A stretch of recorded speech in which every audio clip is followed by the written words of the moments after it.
Assalamualaikum warahmatullahi wabarakatuh. Perkenalkan kami dari kelompok literasi manusia dengan tema pengaruh digitalisasi terhadap keamanan dan perlindungan data pribadi.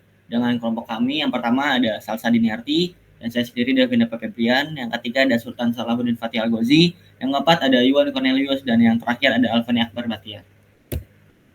Untuk pendahuluan, di dalam era digital, perkembangan teknologi informasi dan komunikasi telah membawa perubahan yang sangat besar dalam kehidupan manusia.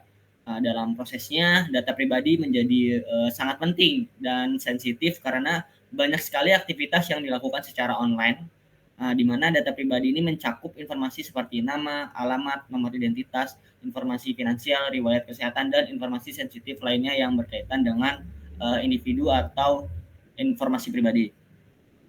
Lalu kebocoran data pribadi adalah suatu masalah yang serius yang dapat menyebabkan kerugian finansial, identitas palsu, dan bahkan penyalahgunaan data yang lebih lanjut.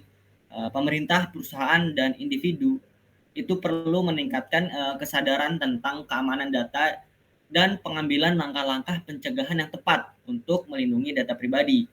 Penting untuk terus mengikuti berita terkini untuk memahami perkembangan terbaru tentang masalah keamanan data di Indonesia atau di negara manapun. Next, kajian pustaka akan dijelaskan oleh rekan saya. Baik, kemudian ada kajian pustaka. Pertama kami menggunakan paper dari Denda Ginanjar dan Arif Fahmi Lubis yang berjudul Urgensi Perlindungan Data Pribadi dalam Menjamin Keamanan Data. Nah, pada paper ini itu menyoroti kelemahan regulasi perlindungan data pribadi di Indonesia di tengah maraknya kejahatan cyber. Nah, di era digital ini, data pribadi kerap menjadi sasaran ransomware yang jumlahnya sangat tinggi. Meskipun pada pasal 26 UU ITE mencakup beberapa aspek perlindungan data, Indonesia masih belum memiliki regulasi khusus yang komprehensif. Kemudian ada paper pengaruh internet terhadap industri e-commerce dan regulasi perlindungan data pribadi pelanggan di Indonesia oleh S. Palinggi. Nah, paper ini membahas tentang meningkatnya jumlah pengguna internet. Industri e-commerce ini mengalami perkembangan pesat berkat kemajuan teknologi seperti IoT, Big Data. Penelitian ini menggunakan metode deskriptif kualitatif dan analisis literatur untuk mengeksplorasi perkembangan e-commerce serta peran regulasi dalam melindungi data pribadi pelanggan. Next. Kemudian ada pelindungan hukum terhadap kebocoran data pribadi konsumen online marketplace oleh MTRTR Heriani dan Edan H. Nyoto. Nah, paper ini itu membahas pelindungan hukum terhadap kebocoran data pribadi konsumen dalam online marketplace di Indonesia. Penulis menggunakan pendekatan yuridis normatif untuk menganalisis regulasi yang ada. Meskipun teknologi dan internet memudahkan transaksi, risiko terhadap keamanan data pribadi konsumen meningkat, seperti yang terlihat dalam kasus peretasan Tokopedia.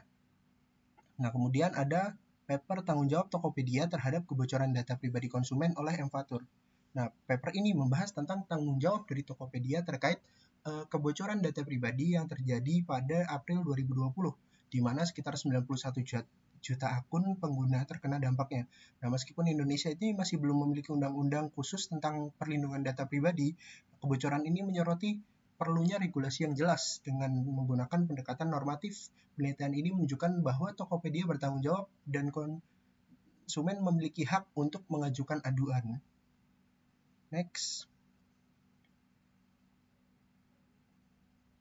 Kemudian metode riset akan dijelaskan oleh kawan saya. Oke, baik.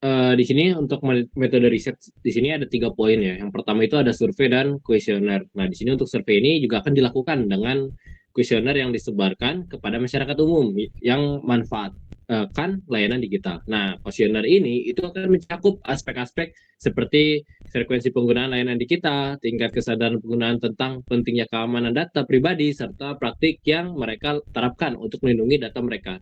Nah, pertanyaan itu akan disusun dari skala Likert yang memungkinkan respon memberikan penilaian pada tingkat kesetujuan atau ketidaksetujuan terhadap pernyataan yang terkait dengan keamanan data pribadi. Next. Lalu yang kedua ini ada wawancara mendalam ya. di sini yang kedua ini yaitu melakukan wawancara itu dilakukan terhadap beberapa profesional di bidang teknologi informasi dan keamanan data untuk memahami pandangan mereka terkait tentang yang timbul akibat digitalisasi. Nah, wawancara ini juga menggali isu-isu seperti faktor penyebab pelanggaran data, dampak digitalisasi pada kerentanan keamanan, serta langkah-langkah perlindungan data yang dianggap efektif oleh para ahli. Next. Dan yang terakhir yaitu studi kasus. Nah, untuk studi kasus ini itu dilakukan pada organisasi atau perusahaan yang telah mengalami pelanggaran data pribadi atau yang telah menerapkan praktik keamanan data yang baik. Nah, studi ini itu bertujuan untuk mengeksplorasi bagaimana digitalisasi mempengaruhi risiko pelanggaran data serta strategi yang diterapkan perusahaan tersebut dalam menjaga keamanan data pribadi pengguna mereka. Seperti itu.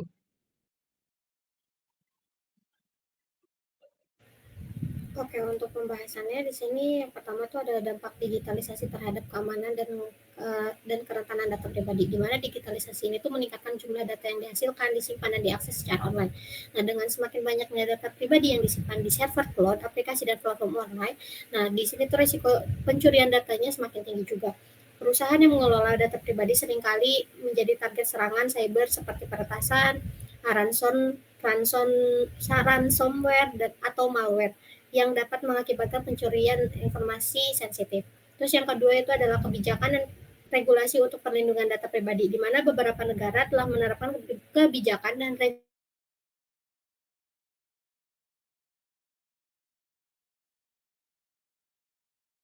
di Uni Eropa yang bertujuan untuk melindungi data pribadi dengan standar. Untuk di Indonesia sendiri, Undang-Undang Perlindungan Data Pribadi atau PDP telah disahkan, tetapi penerapannya masih menghadapi tantangan teknis dan juga sosialisasi. Next.